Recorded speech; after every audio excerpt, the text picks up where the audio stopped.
What's up, World of Tourism? I'm Isa, and today we will talk about the curious case of Airbnb, also known as Air, Bed, and Breakfast. An American online marketplace that offers arrangement for accommodations at a lower price as compared to its surrounding hotels. The platform acts as a broker, receiving commissions from each booking.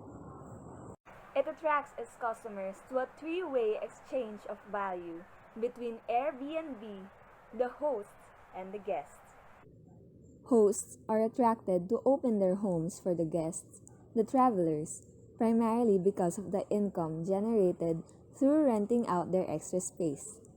The guests use this platform because of the promised lower cost of accommodations and authentic local experience, since the hosts are locals from the area they are visiting. Finally, Airbnb themselves benefit by handling the payment and taking a 3% cut from the listing price of the host and taking a 6 to 12% service fee from the guest. To examine the business model of Airbnb, one must first understand its value proposition, which is where the platform needs to create value for its supply and demand.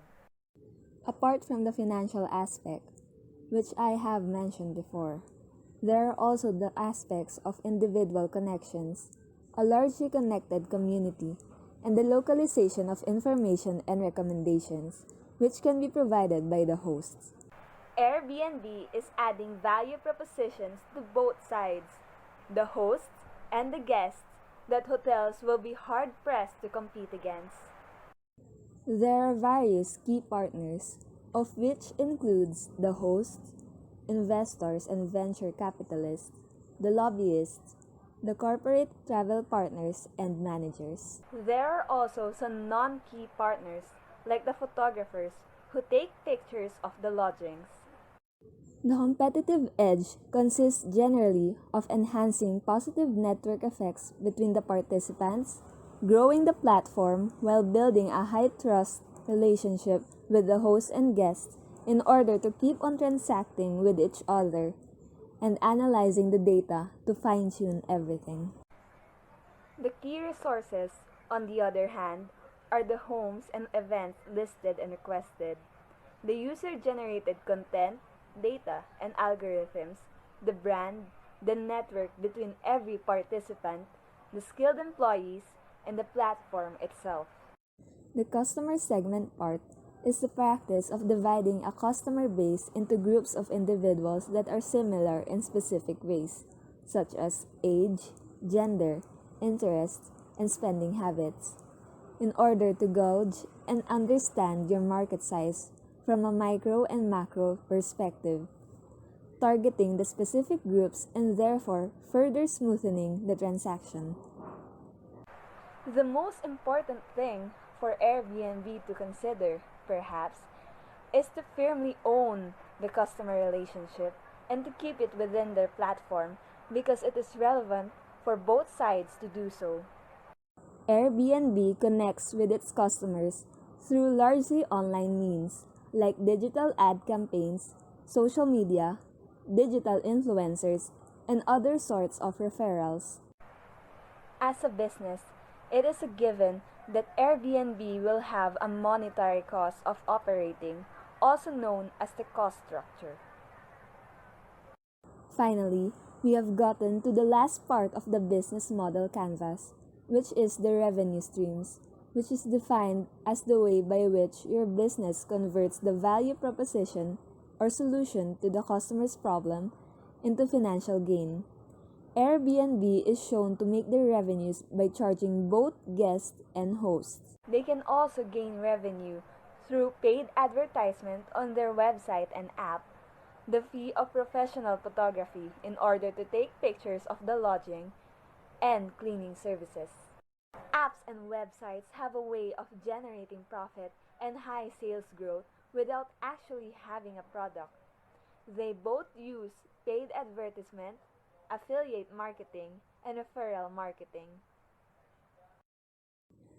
Affiliate marketing focuses on third-party brand advocates to send customers to your business for a flat fee, while referral marketing is focused on rewarding current customers to invite their friends to try your product or service.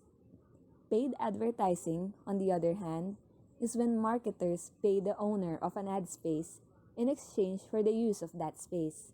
In this case, the Airbnb app and website. Also, let's consider the broker-like nature of Airbnb. A broker is someone that arranges or negotiates goods or assets for and from others. Like Forex, where brokers will charge a commission in return for executing buy or sell orders, Airbnb charges fees from both the host and the guest, taking a 3% cut of the listing price from the host and a 6 to 12% service fee from the guest. This, in addition to paid advertisements, affiliate and referral marketing, are just some of the ways how a business without an actual product but has a valuable platform can create high amounts of growth in sales and profit. In regards to the sustainability of an online lodging rental platform, Airbnb in particular has proven itself to be a sustainable business in three general aspects: social, economic, and environmental sustainability. Traditional forms of tourism can be created from scratch, like Disneyland or Las Vegas, or it can have a largely historical context, like the Great Wall of China. However, the tour operators and agencies offering travel packages to these areas do so in a nice, neat, structured way, sometimes unable to provide the authenticity the tourists are looking for.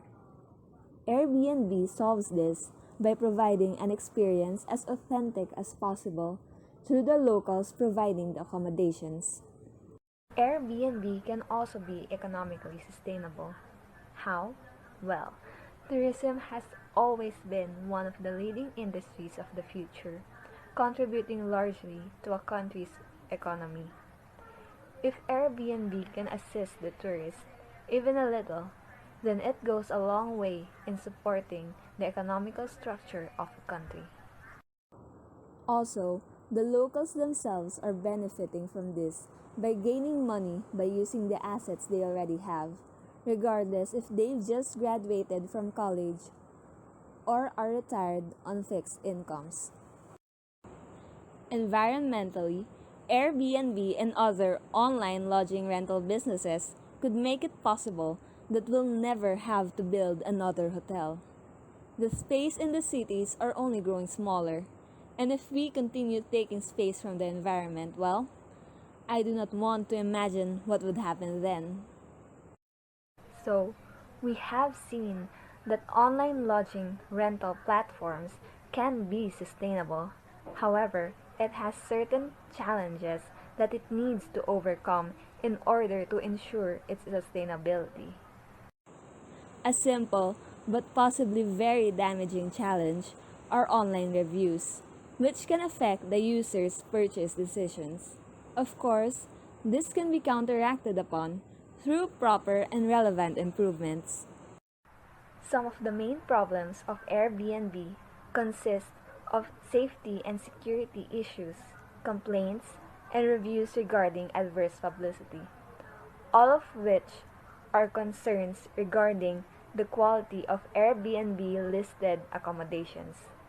To solve this, Airbnb can simply implement a four-step process to verify the listed properties. First, Airbnb must enlist safety and security officers as well as accommodation officers who will first scout the lodging area. Then, a photographer will come with them at a later date once the lodgings pass their assessment. Also, Airbnb must ensure a price ceiling, a limit to the room prices, because their value proposition specifically stated that they offer cheaper lodging alternatives to tourists.